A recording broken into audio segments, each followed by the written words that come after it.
kids, welcome to my YouTube channel. Today I'm going to read What's in the Shell. So, are you ready to listen to this story? Then, let's start. What's in that shell?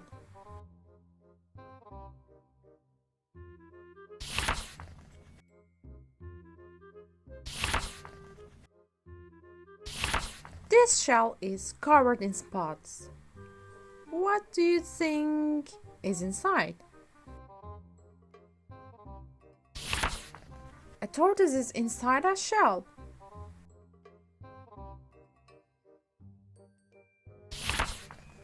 This shell looks like bumpy armor. What do you think is inside? An armadillo is inside that shell.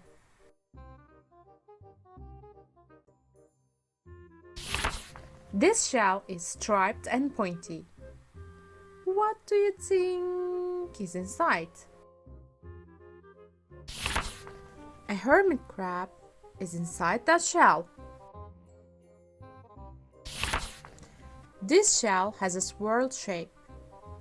What do you think is inside? A snail is inside that shell. This shell looks like a sandy rock. What do you think is inside? An oyster is inside that shell. So is a pearl. So, if you like this video, don't forget to subscribe and like it. Then, see you on next video. Goodbye.